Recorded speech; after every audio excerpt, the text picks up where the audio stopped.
it's Jennifer from Flux. In this video, I'm going to show you how to crochet this beautiful Minty Meadows cowl. This is a lovely lace cowl that we're going to stitch up this part together, and it's stitched up flat and seamed. And then we're going to add some optional fun fringe to the bottom. It just gives it a nice look. And we're going to be using some basic stitches to create these lovely fans as well. Now the finished cowl measures about 34.5 circumference for the cowl part only, and the cowl also has a width of about 12 inches wide, and then we've added some fringe, and it's really the length that you want to trim it to, but my fringe here is about 11 inches long. I'm going to show you also in the video, we're going to talk about multiples if you need to change the width of your cowl, and I'm going to show you how to work more or less rows if you need to change the circumference as well. So let's get started.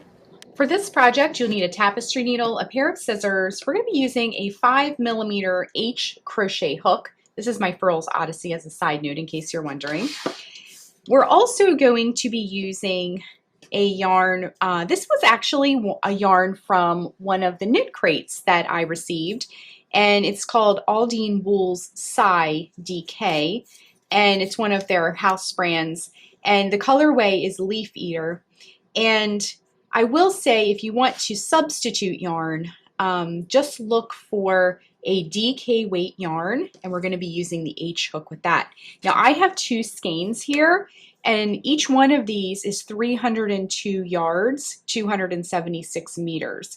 So if you do 604 yards of a DK weight yarn, you'll be just fine. Okay, I went ahead and wound my skeins into cakes. If you have skeins like I did, winding them like this is the way to go. You can also wind them into a ball if you like as well. So what we need to do is our starting chain first. Now our pattern has a multiple of 10 plus 2. If you're not familiar with multiples, all that means is when you do your starting chain, you're just going to do 10 plus 10 plus 10 plus 10 plus 10 and so forth until you get the width that you need, and then add 2 more chains onto the end of that.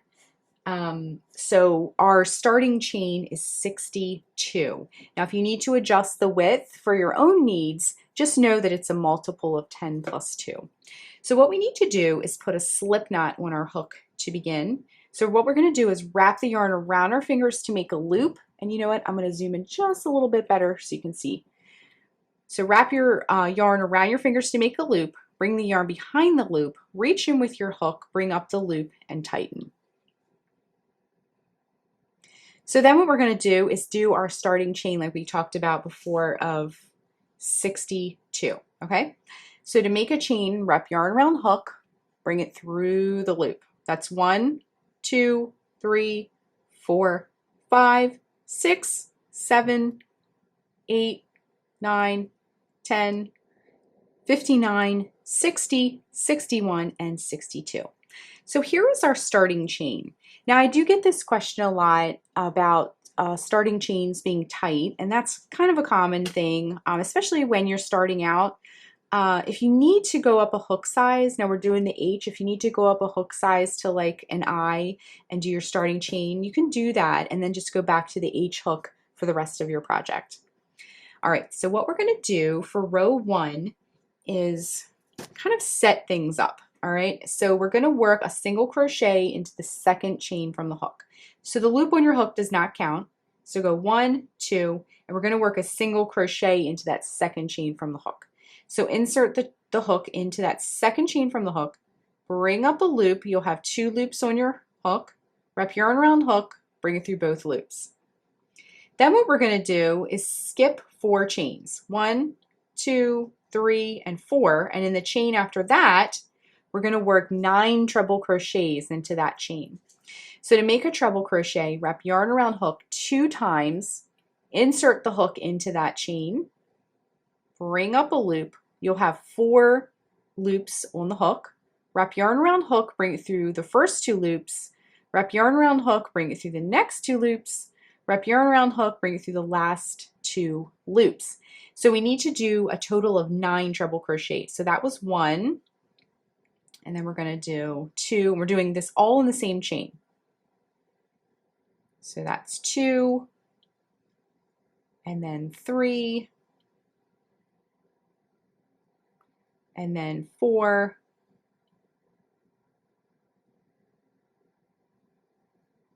5, 6,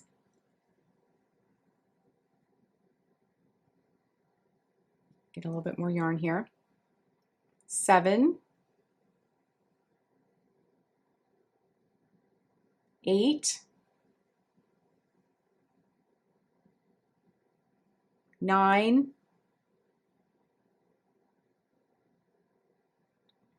and now we have our first fan. Okay, so it'll look something like this. So the next thing we need to do is skip 4 chains once again. 1, 2, 3, 4, and in the chain after that, we're going to work a single crochet. So insert the hook into that chain, bring up a loop, wrap yarn around hook, bring it through both loops. Okay, so we're just going to be repeating this sequence across. Let's do a few more together. So skip 4 chains, 1, 2, 3, 4, and in the chain after that, work your 9 treble crochets. So wrap yarn around hook 2 times, insert it into that chain, 4 loops on the hook, yarn around hook, bring it through the first 2 loops, bring it through the second 2 loops, bring it through the last 2 loops. All right, so that was 1. Then we're going to do 2. Then we're going to do 3. We're going to do 4. Let me get a little bit more yarn here out of my cake. So we have 1, 2, 3, 4. All right, let's do 5, 6, 7, 8, and 9. All right, so our second fan of the row is complete, and it's starting to look really pretty. Okay, so we're just going to be repeating this all the way across. So remember, once again, we're going to skip 4 chains, 1, 2, 3, 4, and in the chain after that, work a single crochet, and we're just going to be repeating this across. Okay, so again, skip 4 chains, 1, 2, 3, 4, and in that next chain, work your 9 treble crochets. Okay, if you need to back up the video, that's fine. And we're going to work across doing that same sequence. And then when we get to the end of our row, I'm going to show you how to finish off row 1, and we're going to move on to row 2. So just keep working the same sequence all the way across.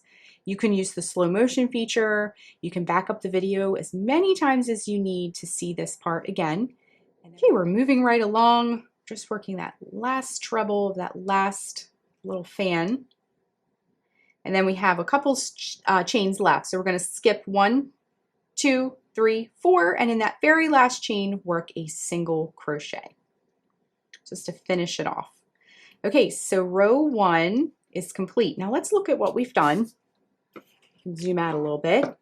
We have 1, 2, 3, 4, 5, 6 fans, and it looks great. And we have a nice kind of foundation to build off of.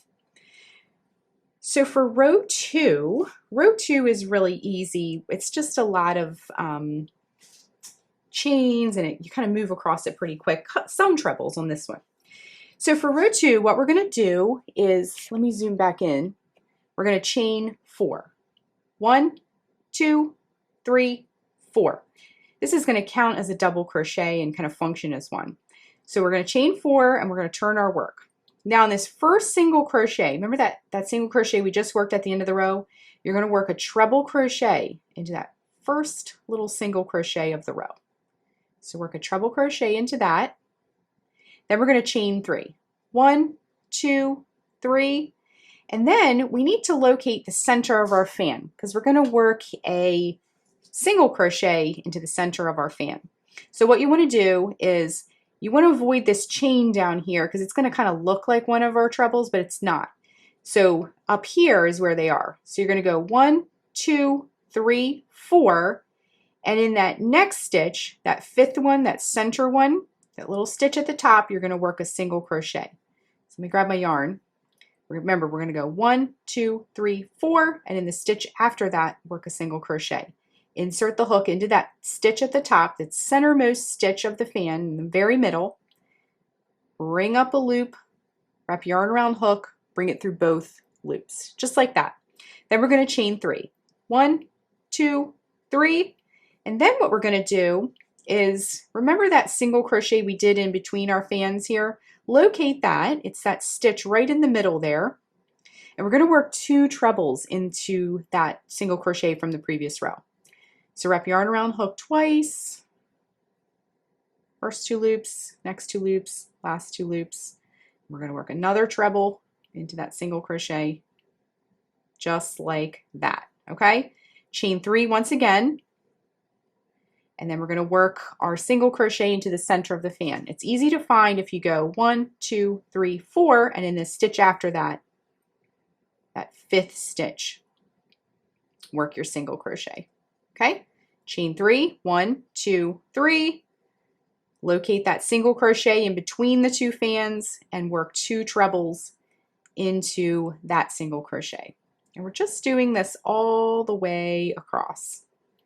This is sort of like the row that sort of sets us up to create more fans in the row after that.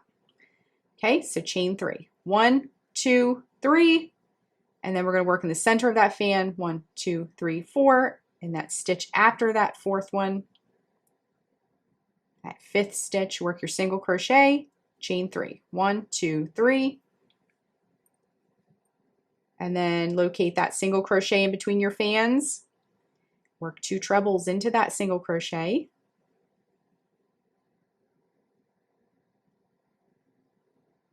Just like that. Chain 3. 1, 2, 3. Locate the center of your fan by going 1, 2, 3, 4, and then the one after that, 5th stitch, work your single crochet, chain 3. 1, 2, 3. Hop over to that single crochet. Now if you notice, I'm picking up speed a little bit just because we're repeating things quite a bit right now. But if you need to slow motion this video or back up, definitely feel free to do that. I'm just kind of picking up speed here because we're repeating, okay?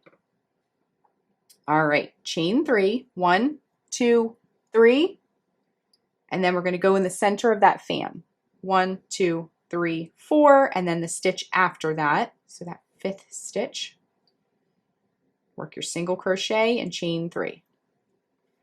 Go to the single crochet in between the 2 fans and work a treble crochet in that single crochet that you made in the previous row. So work 1 treble, work a 2nd treble,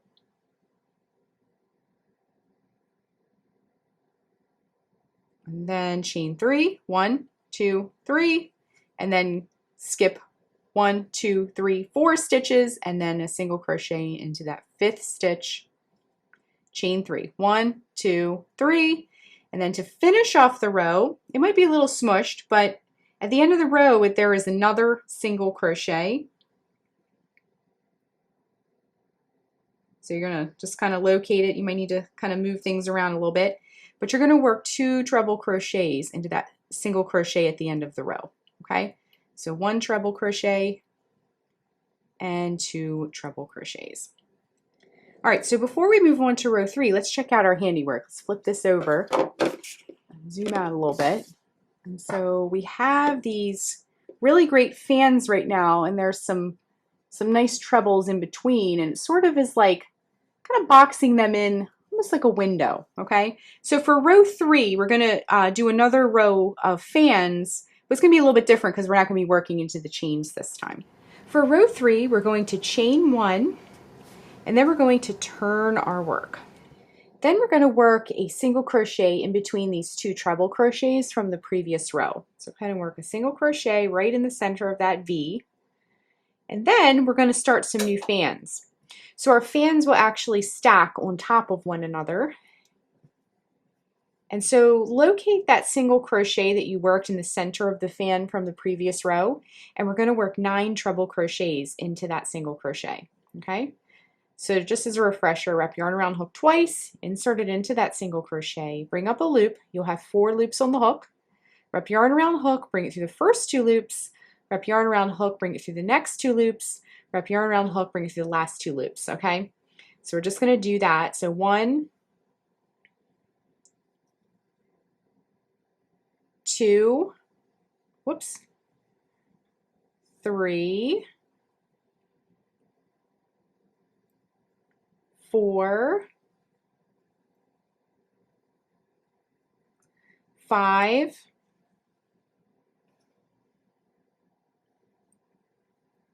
6, 7, 8,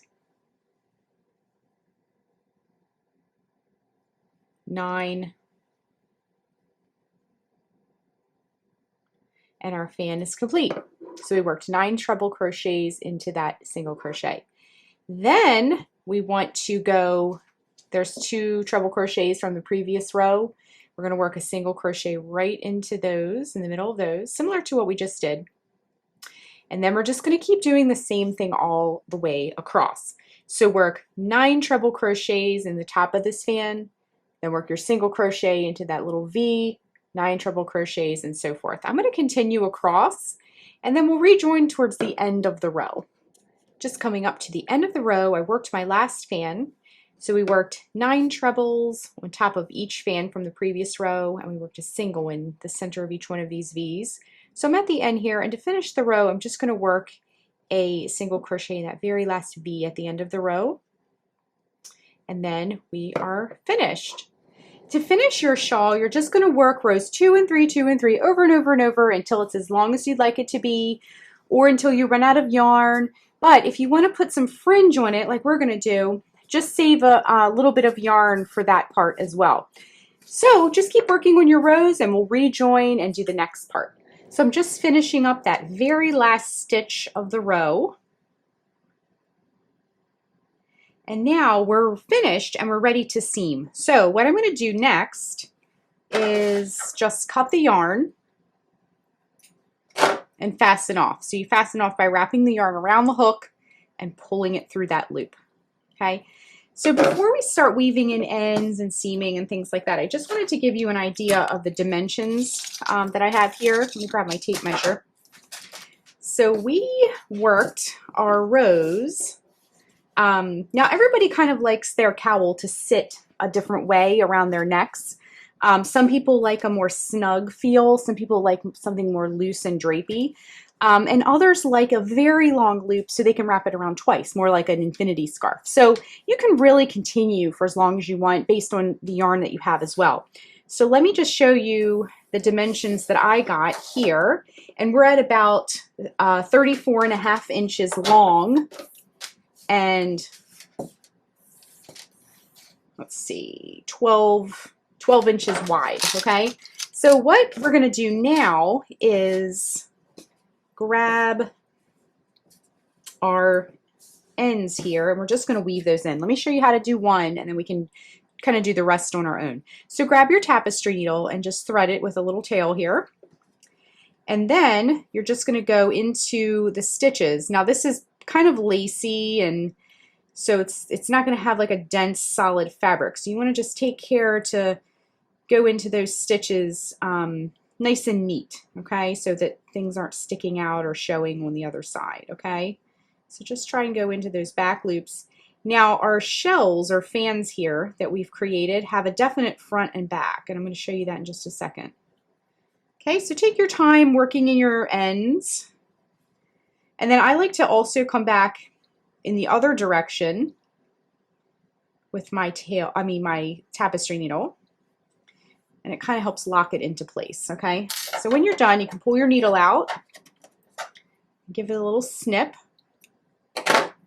okay, and straighten things out, and then your tails are woven in. Now I have some here where I joined the new ball of yarn, and I have one here from where we started.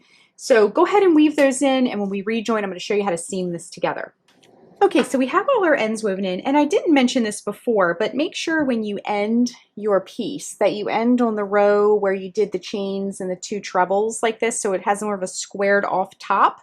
If you end on the row where you do the fans, it will be scalloped and a little bit more difficult to seam.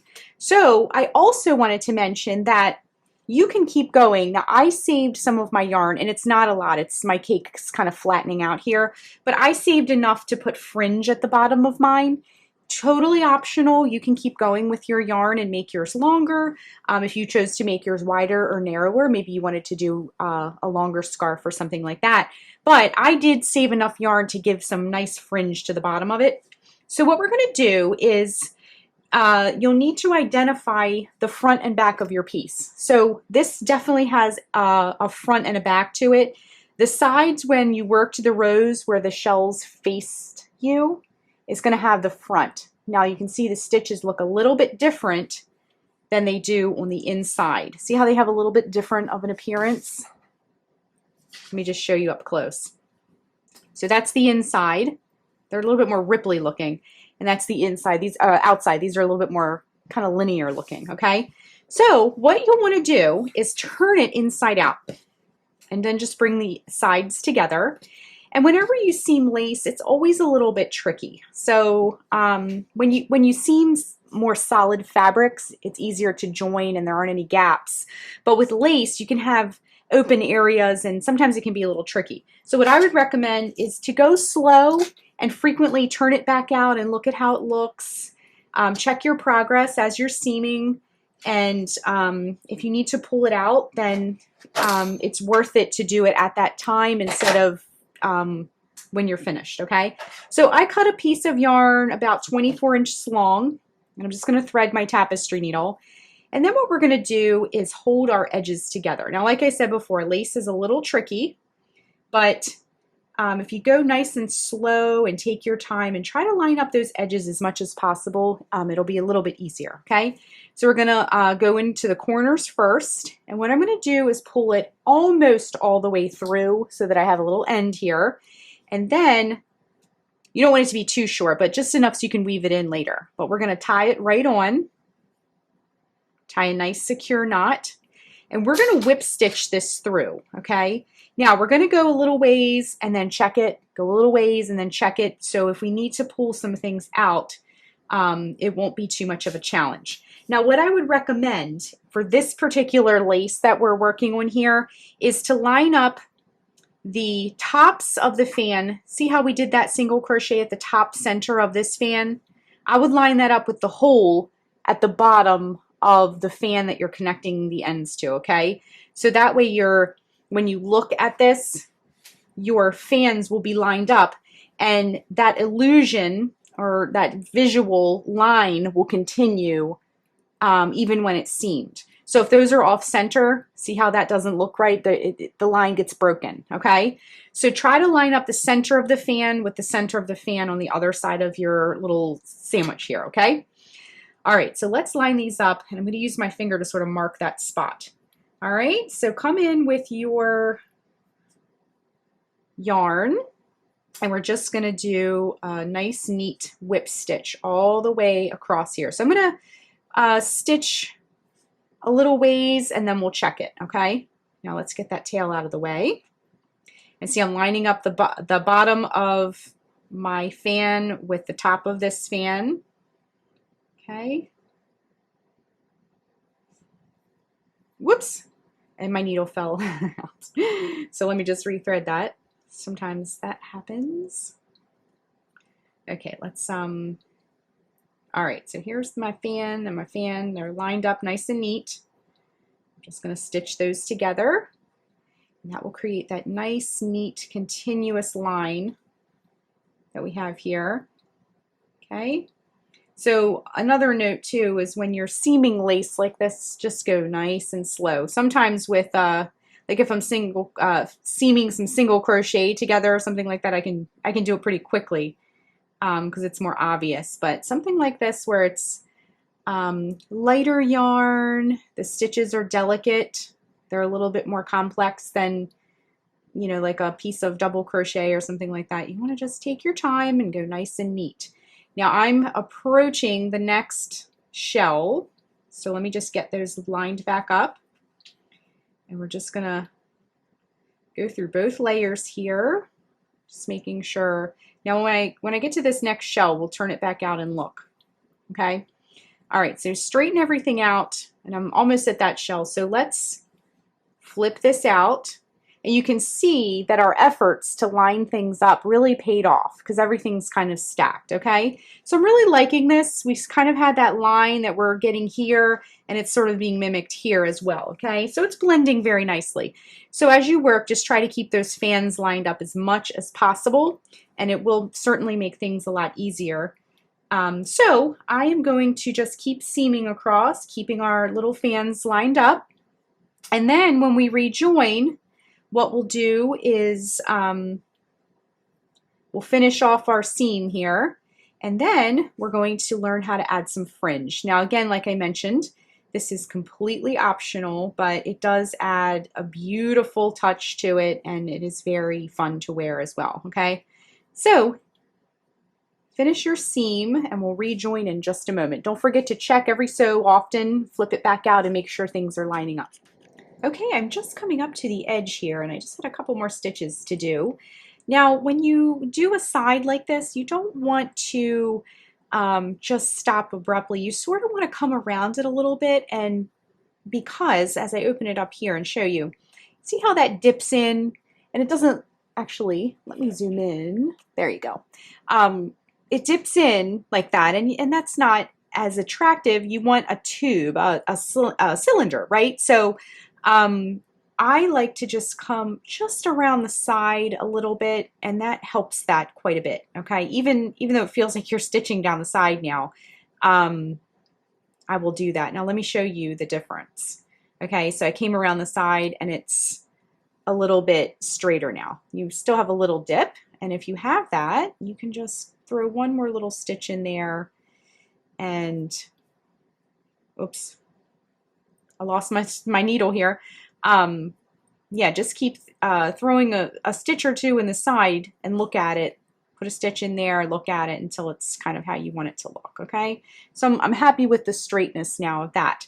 Okay, so what I'm going to do now is go back into some of those stitches. Don't take the yarn off yet. And you're just going to create a little loop, and then you're going to put your needle through there and just pull everything through, get it nice and secure. And then I like to just add, because it's something you wear, anything you wear is going to have a little bit more stress on it than, for example, like a doily or a trivet or something that would just kind of sit on a table. But something you wear is going to be constantly moving and pulling and things like that. So you just make sure you get your knots secure. And then, I actually shouldn't have taken my needle off, but just weave that end in from your seam. And I'm just going to go up the seam with that.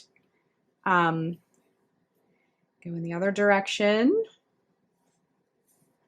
Okay, so what we're going to do now is flip it around to the other side here and do the same exact thing. Get that last little end woven in.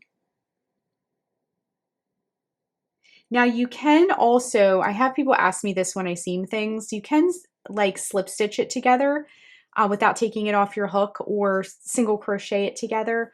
But I find with lace, I have a lot more control if I sew it together. So if you prefer to seam it with crochet, that's perfectly fine too.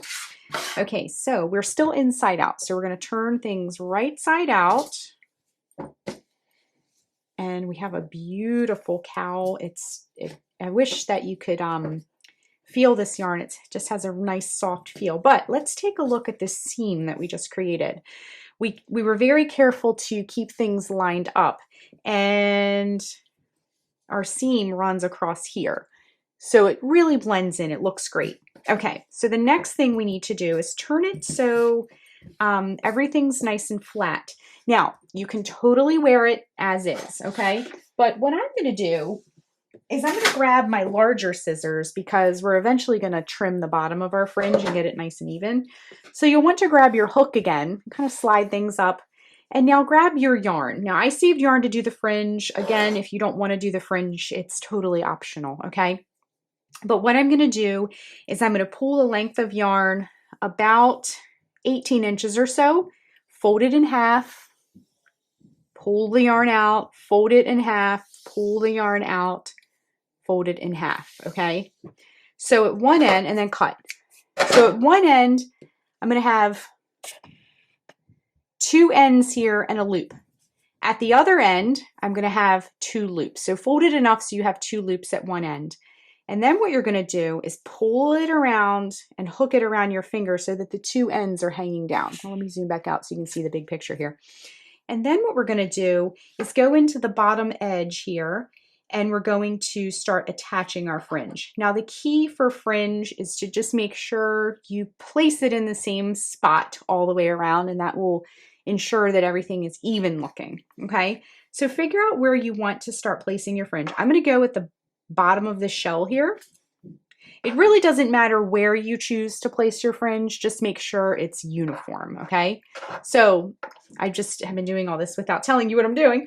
I like to kind of hook it around my finger, insert the hook into the space where you want it, and then hook those loops onto your hook and pull it up so that you have a loop here like that. And now throw the bottom part through that loop and give it a nice snug little tug on that, okay? So now we have our first piece of fringe, okay? Let's do that once more together. We're gonna measure out about 18 inches, fold it in half. Pull it through to the end, fold it in half, pull it through, and fold it in half once again, okay? You'll know that you did enough folds when you have two ends and a loop at one end, two loops on this end, and then you're just going to fold it around your finger like that, and then look for the next spot where you would like to place your fringe. So I'm going to put my hook in there, hook those loops, and pull it up. Make sure all the loops are incorporated, and then throw the bottom up through there, pull it through, and give it a nice snug pull, okay? So now we have two fringes here. I wanted to also mention, when you are tightening it up, don't tighten it this way. You're going to distort your beautiful stitches that you just made. Sort of hold it and snug it that way, so you're sort of protecting the fabric from being distorted, okay? And you'll want to make sure when you do hook your fringe, don't go into one little tiny loop of yarn. Make sure you got a little bit more to work with so that it won't tug and stretch it out also, okay? So what you want to do is just go around the whole bottom of your cowl, go all the way around, placing it uniformly at evenly spaced intervals wherever you choose to pull it, or place it rather. I'm going into that loop on the side of the shell here. But you can put it in between the shells. You could put it in between those V's there, wherever you feel where you want it to be. I kind of liked it spaced at each shell. So figure out where you'd like to place it. If you want your fringe to be a little denser than mine, now I have multiple strands, so once we trim it, it'll kind of like loosen up a little bit. But if you want heavier fringe, thicker fringe, just give it more folds than mine. If you want more kind of wispy, airy fringe, give it less folds, okay? So go ahead and put your fringe all the way around the edge of your piece, and then we're going to rejoin, and we're going to give our fringe a little haircut along the bottom. Okay, so the fringe has been added all the way around, and the last thing we need to do is just give it a trim, because there's going to be some loops at the bottom here. So what you want to do is sort of comb it through and get everything kind of straightened out. And I'm just going to sort of fold this back so I can slide it up as much as possible and get everything straightened out. And then for this part, you'll want some large scissors that are nice and sharp. The little scissors that I typically use aren't as good for this part. So just go ahead and now what I'm going to do is look for where the loops sort of end, and then that will determine the length of my fringe. So my loops sort of end right around here. So just to give you an idea, start down here at the bottom where you see the shortest loops, if you will, which are around here. So it's about 11 inches. All right, so then what we're going to do is just give it a snip straight across. Try to be as neat as possible, but you can go back and sort of touch things up. So just make that first pass as neat as possible. And then what you can do is sort of go back and touch up a little. Go in and comb things down as much as possible. Smooth things out. Now, the only time where all this fringe will be laying in a nice neat row like this is on a table. So when you wear it, it'll be less obvious if you have a long piece, but you want to, of course, try to get them now while you can. So I still have a loop here. If you see any long pieces, of course, take care of those. And then what I like to do is sort of pick it up, shake it out, get all the little bumps out of the way, recomb everything, and the fringe will start to sort of mix up a little bit. But if you see anything that's kind of glaring, like this area here, just go back and give it a nice little snip once again. Make sure there's nothing glaringly long or uneven looking, but it doesn't have to be absolutely perfect. Okay, so then our cowl is complete and it looks so beautiful and it's ready to wear. So let's get it all straightened out so we can see everything. So that is how you crochet the Minty Meadows cowl. Thanks so much for watching, and be sure and click the subscribe button to get all the latest Fiber Flux video updates. Thanks again.